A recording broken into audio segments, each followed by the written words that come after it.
देश विदेश में आपका स्वागत है और सबसे पहले आपको बता दें कि बीजेपी अध्यक्ष जेपी नड्डा ने आज पटना में बिहार के मुख्यमंत्री और जनता दल यूनाइटेड के अध्यक्ष नीतीश कुमार से मुलाकात की है।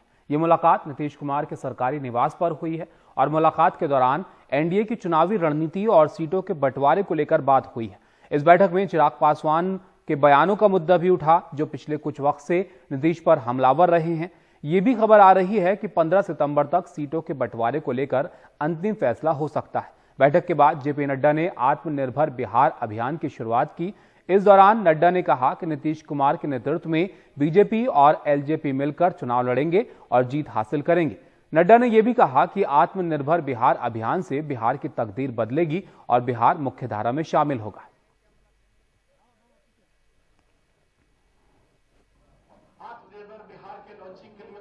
मैं जहां बिहार की बदलती तस्वीर देख रहा हूं, मुझे पूरा विश्वास है चुनाव के मैदान में एनडीए का गठबंधन नीतीश जी के नेतृत्व में भारतीय जनता पार्टी और लोक जनशक्ति पार्टी सभी मिलकर चुनाव लड़ेंगे और विजयश्री हासिल करेंगे नीतीश जी के नेतृत्व में। ये मैं सबके साथ, लेकिन परिवर्तन के लिए भारतीय जनता पार्टी का दूर कार्यकर्ता उसको आगे आना पड़ेगा। बिहार की जनता इंतजार कर रही है। मैं मन पढ़ चुका हूं, वो जान चुके हैं। अब कंसंट्रेट इस बात पर करो कि लोगों ने ताकत हमको देनी है, हमने बिहार की तस्वीर कैसे बदलनी है, इसकी हमको चिंता करने की जरूरत है। ये हमारा कॉन्फिडेंस लेवल होना चाहिए। आपने मौका दिया, बिहार के अंदर जो गठबंधन है, भारतीय जनता पार्टी, जनता दल यू, लोक जनशक्ति पार्टी, जीतन राम मांझी, ये गठबंधन इतना मजबूत है, ये हर तरह की परिस्थिति का मुकाबला करने के लिए तैयार है। इसलिए मित्रों, मुझे पूरा भरोसा है कि जिस तरह से बिहार की जनता ने 15 साल हम लोग को सेवा करने का मौका दिया है और बिहार को और आगे ले जाने के लिए फिर एक बार बिहार की जनता आपके आशीर्वाद से हम लोग को मौका देगी और हम आत्मनिर्भर बिहार का सपना पूरा करेंगे। भाजपा के आत्मनिर्भर बिहार के नारे पर चुटकी लेते हुए तेजस्वी यादव ने कहा कि पहले भाजपा खुद तो आत्मनिर्भर हो जाए, जो यहां दूसरों के चेहरों पर चुनाव लड़ती है। बीजेपी ने आत्मनिर्भर बिहार के बारे में बात की है। मैं उनको पहले सलाह देना चाहूंगा कि पहले बीजेपी तो आत्मनिर्भर हो जाए। बिहार में उधार के चेहरे पर निर्भर है अभी तक, मतलब 24 साल से उधार के चेहरे पर निर्भर है अभी तक।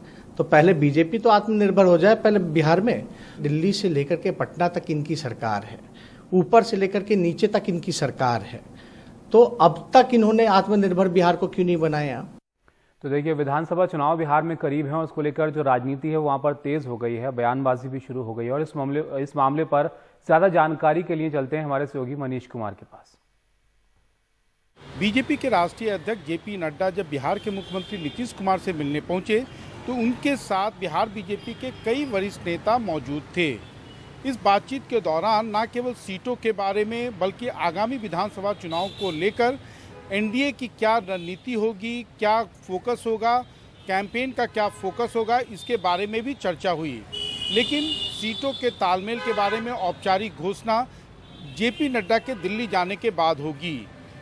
इसके बाद पार्टी मुख्यालय में एक कार्यक्रम में उन्होंने आत्मनिर्भर बिहार कार्यक्रम को उससे संबंधित रथों को जो है उन्होंने फ्लैग ऑफ किया। ये रथ जो हैं बिहार के विभिन्न कोनों में जाकर लोगों से आगामी 5 साल में क्या स्ट्रैटेजी होनी चाहिए, क्या फोकस होना चाहिए, उसके बारे में उनकी राय लेगी। साथ ही साथ कुछ नए ऐड कैंपेन भी जारी किए गए, लेकिन उस पूरे विज्ञापन में प्रधानमंत्री नरेंद्र मोदी के अलावा ना ही नीतीश कुमार ना ही बिहार बीजेपी के नेताओं का कोई फोटो या कोई चेहरा है। लेकिन आज का जो सबसे महत्वपूर्ण राजनीतिक घटनाक्रम रहा वो है लोक जनशक्ति पार्टी के राष्ट्रीय अध्यक्ष चिराग पासवान का वो बयान, जिसमें उन्होंने कहा कि बिहार में मुख्यमंत्री पद का चेहरा कौन हो उन्हें उससे कोई मतलब नहीं है। बीजेपी किसी को भी चुन सकती है, उन्हें कोई आपत्ति नहीं है। लेकिन हाँ, उन्हें आपत्ति केवल एक बात को लेकर है कि वो 7 निश्चय के कार्यक्रम को लेकर महागठबंधन का कार्यक्रम था वो एनडीए का आधार, एनडीए का आगामी 5 साल का आधार नहीं रखना चाहते। उनका कहना है कि पहले कॉमन मिनिमम प्रोग्राम पर बात हो, उस कॉमन मिनिमम प्रोग्राम में उनका बिहार फर्स्ट को भी जो बिंदु हैं उसको भी शामिल किया जाए। उसके बाद जो भी सीटें उन्हें मिलेगी उससे उन्हें कोई एतराज़ नहीं है। बिहार के दरभंगा से दिल्ली के बीच जल्द ही विमान सेवा शुरू होगी। स्पाइसजेट कंपनी इसी महीने के अंत से इसके लिए टिकट की बुकिंग शुरू कर देगी। नागरिक उड्डयन मंत्री हरदीप पुरी ने आज दरभंगा हवाई अड्डे पर निर्माण कार्य का जायजा करने का ऐलान किया और इस दौरान नागरिक उड्डयन विभाग के सचिव भी वहां पर मौजूद रहे।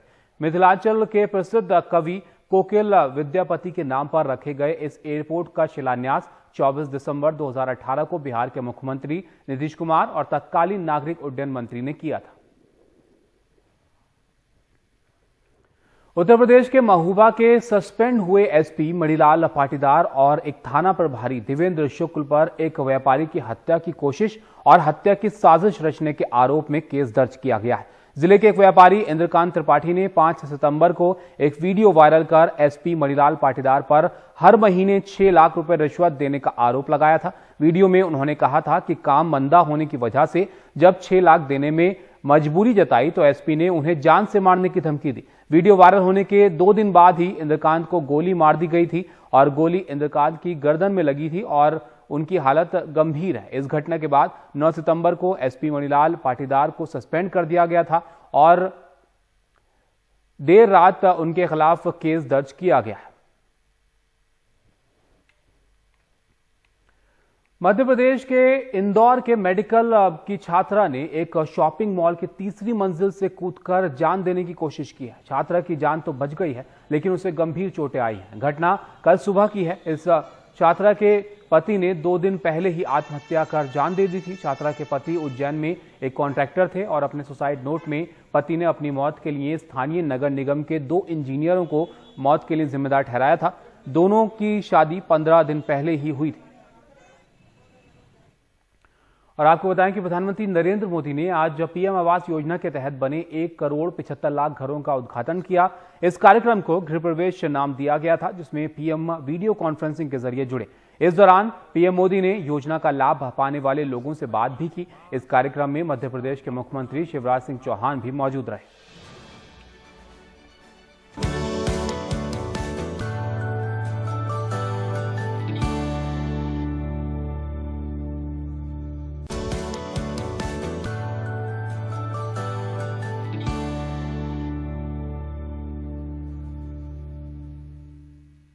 महाराष्ट्र के बीड जिले में इस साल महिलाओं के साथ होने वाली वारदातों में बढ़ोतरी हुई है। इस साल इस जिले में अब तक 9 महिलाओं को दहेज के लिए मारा गया है।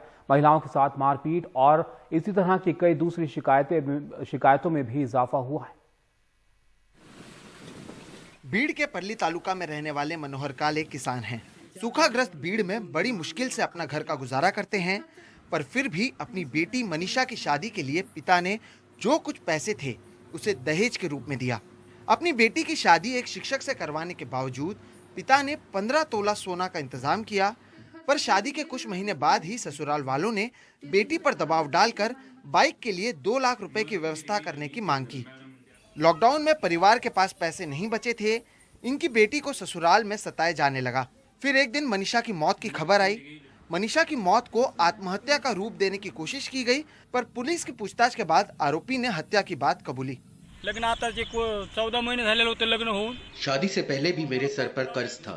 शादी के कुछ महीनों बाद ही मेरी बेटी बार बार फोन कर बता रही थी कि परिवार वाले बाइक और अंगूठी के लिए 2 लाख रुपए मांग रहे हैं।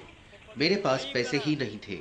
मला ते 2 लाख रुपये गाडी घ्यायला आणि एक अंगठीसाठी काही करा म्हणजे एवढी घेऊन द्यात मला ह्याच्यात मी या अडचणीमुळे देऊ शकलो नाही बघा। मनीषा जगन्नाथ आचार्य 22 साल की नवविवाहित महिला मनीषा को उसके सास, ससुर और पति ने शारीरिक और मानसिक परेशानी दी और उसकी हत्या की। इन तीनों के खिलाफ मामला दर्ज कर कार्रवाई की गई है। खून केला त्या खुनाप्रमाणे 302 गुन्हा दाखल करण्यात आला। बीड के ही गन्ना मजदूर बाबूराव राठौड़ ने अपनी बेटी वंदना की शादी 4 महीने पहले करवाई थी, पर 4 महीनों के भीतर ही लड़के वालों के परिवार की तरफ से ट्रैक्टर खरीदने के लिए 5 लाख रुपए की मांग की गई। लड़की के पिता ने पैसे की कमी और घर की परिस्थिति समझाने की कोशिश की, पर कुछ नहीं हुआ। वंदना का शव कुएं में मिला। हुंडा ते मागत होता ना।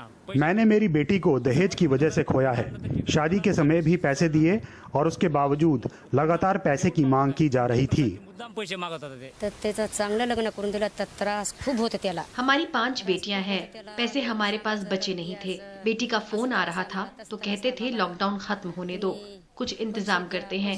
इससे पहले भी हमने पैसे दिए थे। तर असं म्हणलो तर आम्ही म्हणलं आमची गरीबी आहे, 5 पोरीत लग्न केलं, तुला हुंडाही दिलं ना, आता कुठून द्यायचं आम्ही, तरी पण आम्ही देत होतो। थांब म्हणलं 4-8 दिवस हे लॉकडाउन संपू द्या। पिछले साल की तुलना में भीड़ में महिलाओं के साथ होने वाले वारदातों में बढ़ोतरी आई है। आंकड़ों पर नजर डालें तो साल 2019 में भीड़ में जहां छेड़छाड़ के 181 मामले दर्ज हुए थे, तो वहीं जुलाई 2020 तक ये मामले बढ़कर 256 हो गए। 2019 में बलात्कार के कुल 65 मामले दर्ज हुए थे, जो जुलाई 2020 तक बढ़कर 106 हो गए। 2019 और 2020 में दहेज के कारण 9 महिलाओं ने आत्महत्या की। उत्पीड़न के 2019 में 95 मामले दर्ज किए गए थे। 2020 में जुलाई तक 266 मामले दर्ज किए गए। तो वहीं गैर इरादतन हत्या के जहां 2019 में 25 मामले थे, तो 2020 में जुलाई तक ये मामले बढ़कर 33 हो गए। जास्तीत जास्त प्रमाण तर हुंड्याचे केसेसच आहे। दहेज में केवल गाड़ी और पैसे नहीं, दैनिक इस्तेमाल में आने वाला सामान, बच्चों के कपड़े, ये सारी चीजों की मांग भी लोग करते हैं।